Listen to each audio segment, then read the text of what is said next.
రాజకీయాలు మానవత్వంతో చేయాలి తప్ప కులాలు మతాల మధ్య చిచ్చు పెట్టకూడదని మునుగోడు ఎమ్మెల్యే భువనగిరి పార్లమెంట్ ఎన్నికల ఇన్ఛార్జ్ కోమటిరెడ్డి రాజగోపాల్ రెడ్డి మండిపడ్డారు.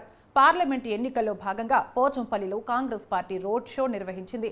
బీఆర్ఎస్ నాయకులు కాంగ్రెస్లోకి రావడానికి రెడీగా ఉన్నారని రాజగోపాల్ రెడ్డి అన్నారు.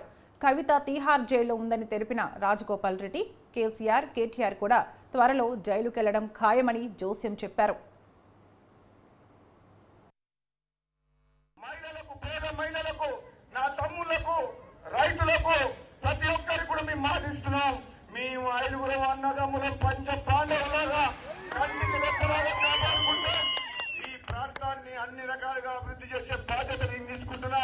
ఒకప్పుడు పార్లమెంట్ సభ్యునిగా మీకోసం పనిచేసిన వ్యక్తిని నా మీద నమ్మకం పెట్టుకోండి. ఈ రోజు కాంగ్రెస్ పార్టీ ఇక్కడ అధికారంలో ఉంది. ఢిల్లీలో ఏ పార్టీ ఉన్నా తెలంగాణలో మాత్రం కాంగ్రెస్ పార్టీ ఉంది. ఇక నేను బీఆర్ఎస్ పార్టీకి చెప్పాల్సిన అవసరం లేదు. కేసీఆర్ ఏమో దవాఖానకు, వాళ్ళ కారు ఏమో కార్ఖానకు పోయింది. బతుకుతావా బీఆర్ఎస్ పార్టీ? ఉండవా? మీ పోచంపల్లి మండలంలో బీఆర్ఎస్ నాయకులు ఎవరైనా ఉన్నారా? రెడీగా ఉన్నారు. ఎప్పుడు పిలుస్తారా అని ఎదురు చూస్తున్నారు. అదే మునుగోడులోనే అయితే బీఆర్ఎస్ వాళ్ళందరూ నా ఎమ్మడే తిరుగుతున్నారు. వద్దులా అంటే ఉండలేదు. జేబులో కడవ పెట్టుకున్న వాళ్ళే మన కాంగ్రెస్ కడవ పెట్టుకొని జేబులో పెట్టుకొని కడవ కప్పు సార్ అంటారు. ఇంకా 4 రోజులు నేను కప్పకపోతే కడవ వారందరూ వాళ్ళే కప్పుకునేటట్టున్నారు. అట్లుంది పరిస్థితి.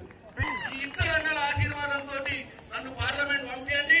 మీ ఆశీర్వాదంతో, మీ ప్రేమతోటి మీరు 13 తారీఖు నాడు వేసే ఓటుతోటి నేను పార్లమెంట్కి వెళ్ళి మీ సమస్యల మీద పార్లమెంట్ లో చర్చ చేస్తా అని చెప్తున్నా. మనకున్న సమస్యలు ఇప్పుడే అనిలను చెప్పిండు. ఇక్కడ IIHT అనే ఇన్స్టిట్యూట్ కోసం, ఇక్కడ చేనేత బిడ్డల కోసం ప్రభుత్వం తీసుకోవాల్సినటువంటి పథకాలు ఇవన్నీ కూడా నేను ముఖ్యమంత్రి గారితో మాట్లాడతాం. మా ముగ్గురికి ముఖ్యమంత్రి బాగా దగ్గర. గతంలో ఉన్న ముఖ్యమంత్రి లెక్క కాదు. గతంలో ముఖ్యమంత్రి ఫామ్ హౌస్ లో పట్టాడో తెలియదు, ఇంకేడవద్దడో తెలియదు. ఎమ్మెల్యేలకు టికెట్ కాదు.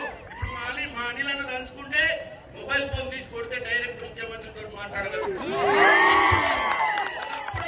ఇక్కడున్న పైలశేఖర్ రెడ్డికి ముఖ్యమంత్రి సంవత్సరానికి కాదు కదా, 2 ఏళ్ళ కూడా కలిసే బాధ్యత లేదు.